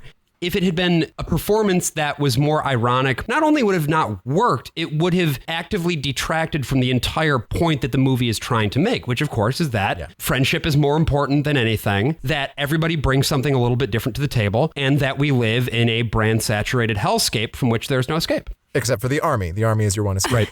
The army is your one escape. But even living in this hellscape, that you can find moments of joy and moments of great rebellion, which I think brings us to the final As concert. long as you get rid of your clothes. Yes. You as must long as you be get rid of That's naked. really it. That's it. This is Be the naked, don't dialect. cry. This is one of the my favorite parts, which again, I'm so angry that all critics like didn't really latch on to this of like when Josie is rising and she's like, well, like I'm gonna, tell everyone what's going on, and Parker was just like, who's gonna believe just like a girl basically, like who's gonna believe a dumb little girl, and she gets to go on stage and have this moment of like, fuck Right. you. and playing with her friends, and they no longer have the magic of the brainwashing machine to make them sound that's such a godly. great moment because Yeah. Josie has her cat ears and she sees the whole audience put their cat ears on and she's like, no wait, this isn't right. So she takes hers off and then they all And take theirs off. everyone. She's like, no, Yeah. that's not right. Like don't just, how do I get them to stop doing this thing, Right. but not just to stop doing it because I'm telling them to stop doing it? Yeah. How do you Yeah. do that? How do And you to get say- people to think for themselves and to act for themselves in a world where we talk about this a little bit when we were talking about Hamlet? This is a non-interactive world. This is something where everything is fed to you through TVs, radios, magazines. Everything is curated and sent to you, and all you can do is receive it. Yeah. And so what Yeah. are you supposed to do? How do you even begin to process all of that in a holistic way? You join the And- army. You join the army. And you take off your clothes. But there is this running theme throughout the movie of like Josie, they're all feeling this insecurity, feeling like, what if nobody likes it? What if nobody likes the music? What if it's not good? You haven't heard the music. Why are you signing us? Maybe we're not good. And then she gets to go up on stage in front of a crowd of thousands at a stadium and be like, you know what? You decide for yourself. Maybe you don't like this song. Maybe you do. but you decide. And I'm going to be up here playing with my friends, and I like doing that, so that's all that matters. So we've been hearing the little motif every time there's like a nice tender moment throughout this whole movie. Then the song starts and you're like, oh, this fucking rocks. Hell yeah. Alexander and Alexandra Cabot are off to the side. He has begrudgingly put on a very large t-shirt so that it still does not inhibit his airflow or his growth. Yeah. And she finds love With Les. with Les from Du Jour. Right, hell yeah. But, you know, as much joy as we all felt about this movie, there were a lot of dum-dums who felt otherwise. That's right, AJ.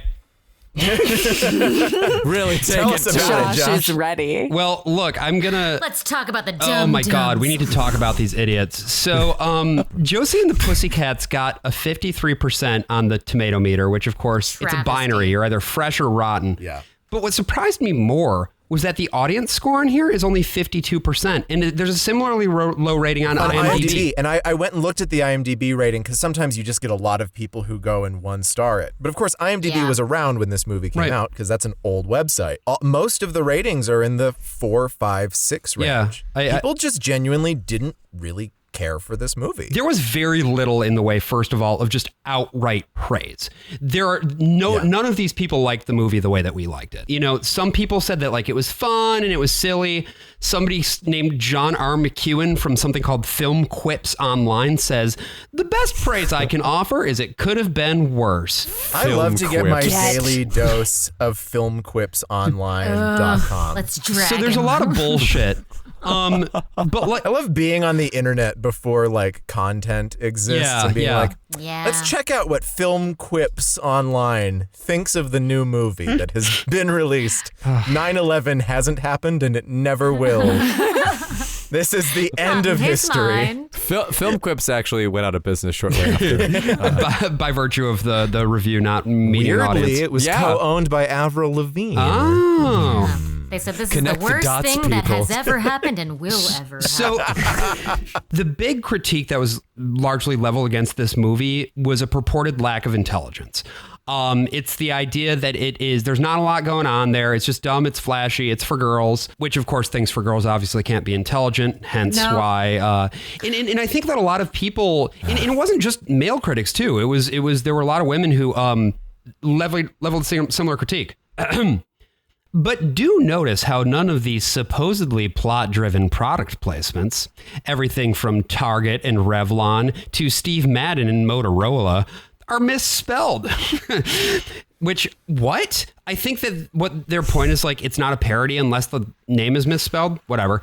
The promo ops sink to their lowest depths when Saturday morning's TV cartoon answer to Chrissy Hind, Josie, aptly kittenish Rachel Lee Cook, and her would-be beau share a romantic interlude near an aquarium's whale tank. A billboard for Evian water, presumably the water of choice for belugas, looms large. Shut up! Shut up! I want to correct Josh for a second. I want to correct Josh for a second because the critic actually says presumably the H2O choice. Yeah, it does say H2O. 'Cause it was like, I already said It's water. even worse than you think. Let's- That's just fundamentally Because there were a lot of critics at the time did go this route Right. of being like, well, you can't make a critique about consumerism if you're taking money, which again was not true. They did not take money from these people. They would have had made so much money. Like literally there's thousands of products. And like competing products. You're like, Well, it's also There'd be it's no also way. the Well, and Deborah Kaplan, who was one of the director and co-writer, was quoted saying like, "We didn't get money for it," and that was the big scandal, I guess, when the movie came out. Yeah. And added that brands like Steve Madden and Puma supply them with articles of clothing and such, but like did not give them money, and that reviews called us hypocrites. They're taking money from these corporations to put in the movie, and they're doing exactly what they say people shouldn't do. But again, they're not taking money. That's the whole Also, point. even if they were, who I'll find it. cares? There was a man who reviewed it who bemoaned the fact that they weren't wearing the cat suits from the cartoon, and was Shut like, up. the Shut up. 60s. and Shut they up. were like, Shut he up. was like, so disappointing. You'll have to find your cat suit fetish somewhere Great. else. And I was like, ew. Ew. Go to really Spirit gross. Halloween. You'll find watch it. porn, bro. Like, come on. Just Well, it was 2001. Take care of No, yourself. it was 2001. They didn't have porn yet. That can't. that's true. that- I'm so sorry. Yeah, it had not been. Yeah, I'm so they sorry. were too busy going into space and talking to the HAL 9000. You're right. Deborah Kaplan even said that the reviews of Josie and the Pussycats were so bad she could not even watch the movie for years. Wow.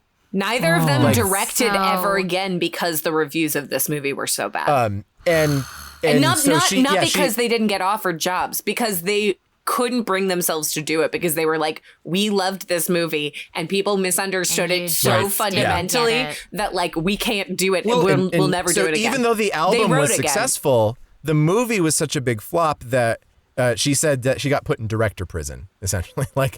Like especially for a woman director, even though she was part of Yeah. a team with a man, like yeah, you're not gonna get anything. But it is. I mean, it's like it's a failure of critics just woefully misinterpreting it. It's a failure of marketing. It's of just everyone taking this movie and being like, oh, it's like dumb fluff, blah blah blah, and not recognizing it for what it very obviously is, which is a smart, biting satire. I think that the expectation that a lot of people had going in, and like you said exactly, Jesse, like people thought it was going to be dumb, right?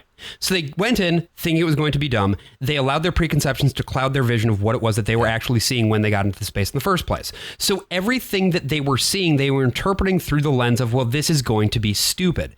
And so rather than seeing those choices as deliberate, as artistic, rather than, craven and commercial, everything instead was framed through the lens of, well, this movie is obviously, like, it's a Josie and the Pussycats movie. Of course, it's just going to be a cash-in. Therefore, everything that's happening in here is also a cash-in. This also then comes through in that little bit of the review that I read where it was like, well, if they were really making fun of brands, wouldn't the brands be misspelled? Which again is like totally this misunderstanding of what the whole point is.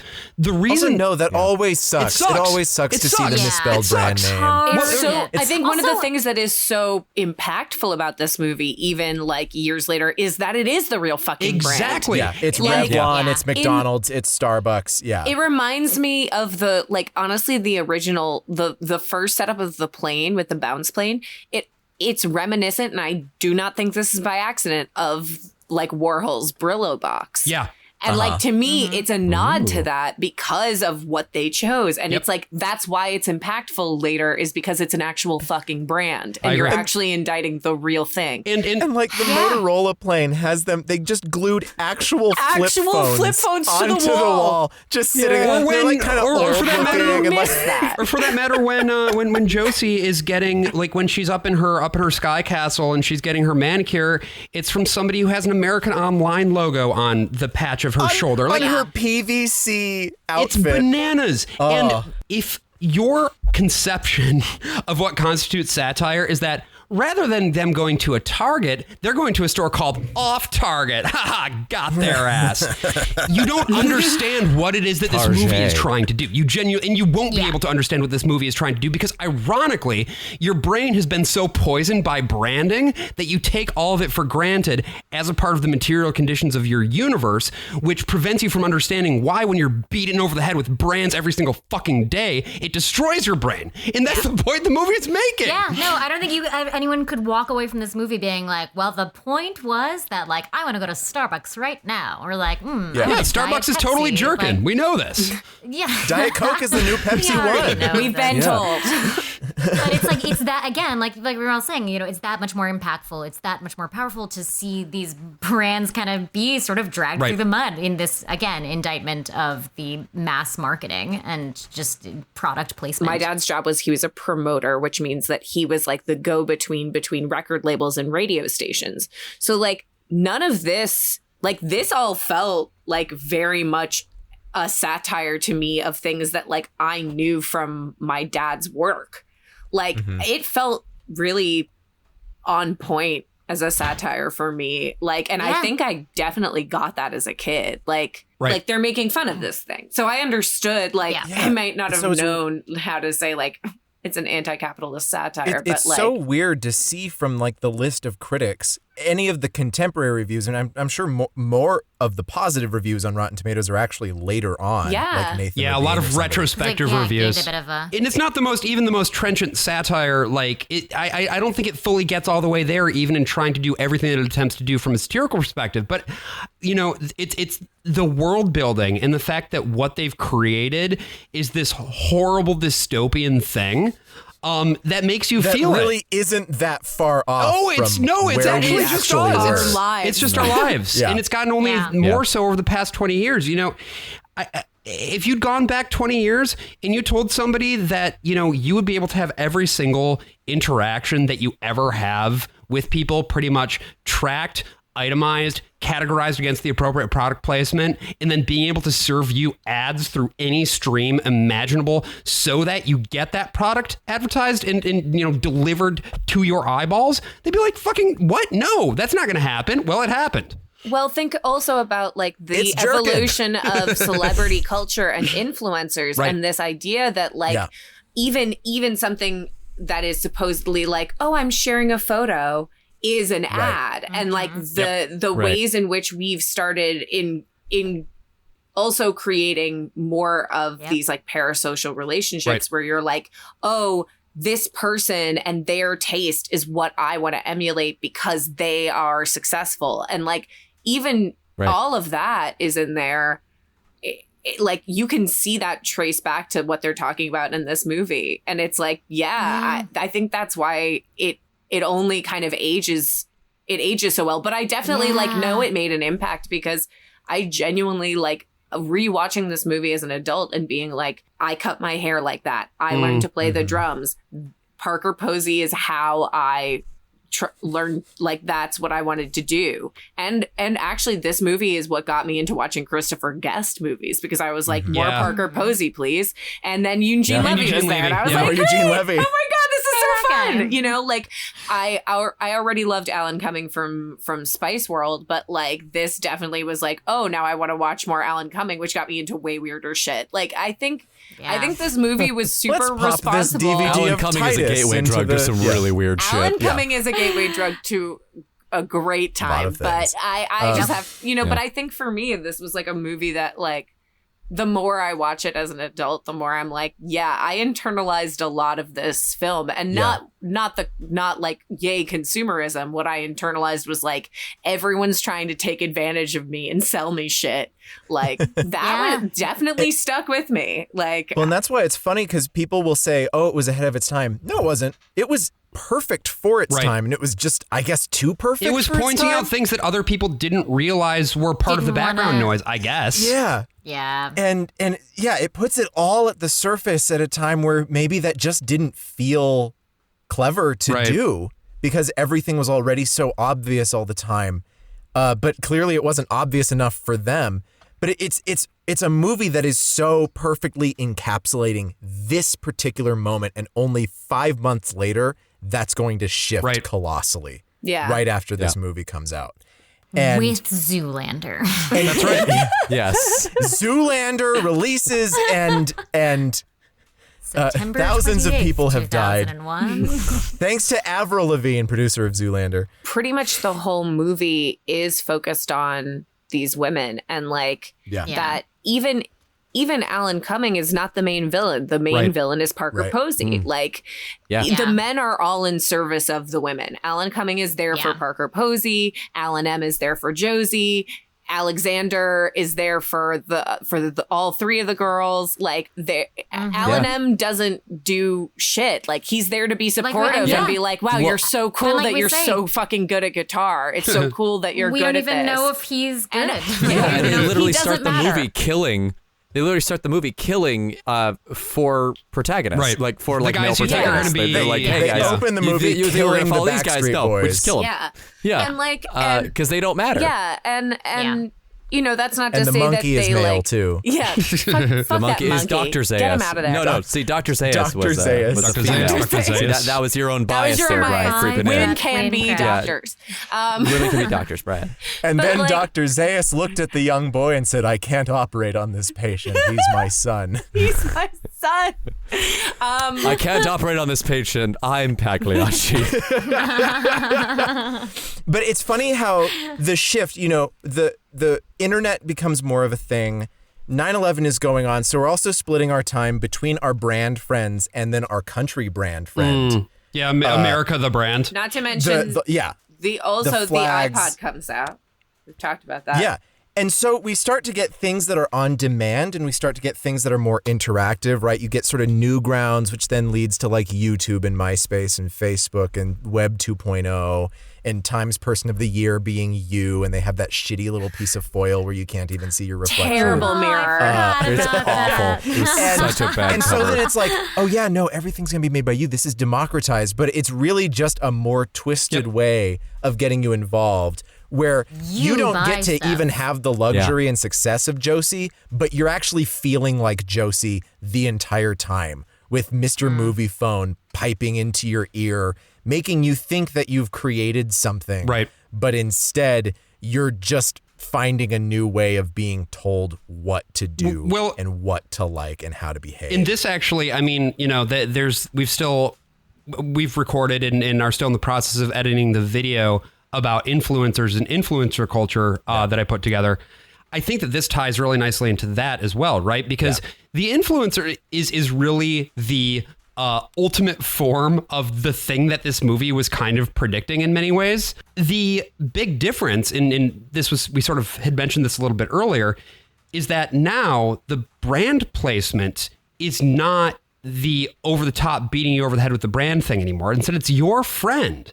It's your friend, Josie, the influencer or whatever, who is letting you know that's with her Josie Zeppelin. like they don't. I mean, it's they don't need it's they don't. Charlie D'Amelio being like, here's my nice fancy kitchen. Right. I'm hanging out with you again. By the way, I just got the new Impossible burger patties and I'm going to make a really fucking terrible burger. Yes. And they don't need they don't need any more Mr. Movie Phone to tell you that it's totally jerkin because they're doing it themselves. Right. They're selling things through our music. They're selling us through our music. But ultimately, the thing that's kind of depressing about that is all you're doing is selling a product, right? Like it's the commodification of art, of friendship, of talent into something that is easily packaged and easily consumable. And easily expendable. Right. That, like, if it doesn't work Throw it out. Get the we'll next just- one. And Josie and the crash the Pussycats plane and- itself is just a translation of a product.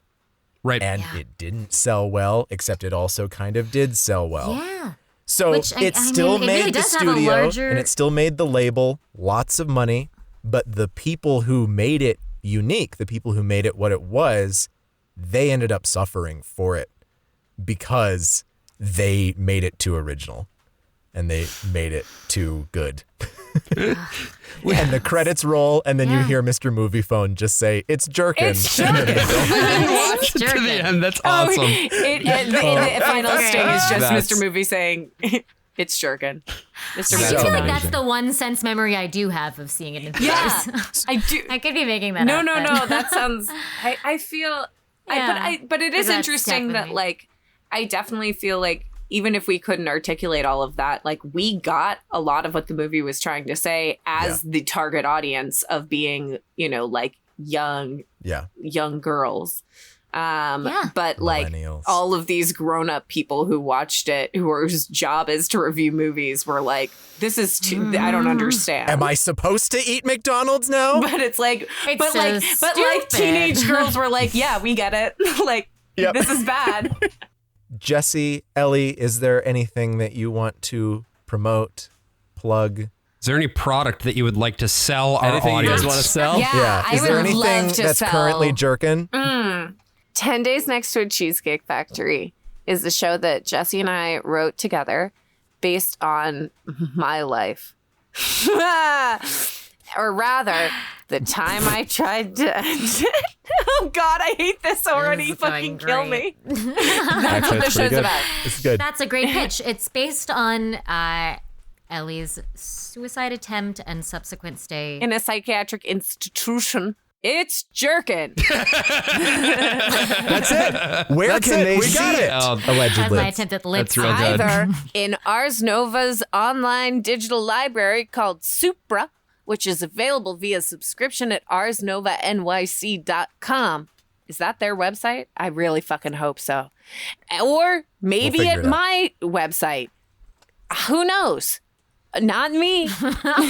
Ellie Phillips. Wonderful job. Jessie Cannizzaro. Thank you for visiting us and talking about this fantastic movie and this fantastic, bizarre period of time which it occupies and so perfectly explains. I am the worst of all possible Brians, I'm the worst of all possible Joshes. I'm the worst of all possible AJs. and this is the worst of all possible It worlds. certainly is. Hey, does anyone feel like getting a Big Mac? So many possible worlds, but we got this one. So Hey, it's Brian. I hope you had as much fun listening to this episode as we had making it. Thanks again to Ellie Phillips and Jessie Cannizzaro for joining us. As always, our theme song is by Brendan Dalton, and this show is brought to you not by our fake sponsor and its stupid, fake little robot piece of shit fucking. Our show is brought to you by our patrons at Patreon. Our sponsors include Aeneas Hemphill, Ben Ferber, Benjamin R. Alford, Bill, Davis Van de Steeg, Dominic Russo, Nate Netzley, Nell Johnson, Octavia Immersive, Trevor Strunk, with a special thank you to Ashley Stoneman, Nikola Donov, Sam Borman, and Timmy Sexton. You can go to our Patreon at any time and become one of the people that I mention in these credits. It's okay. You can do it right now. The police won't stop you. They can't stop you. I won't let them. All right, folks. Till next time.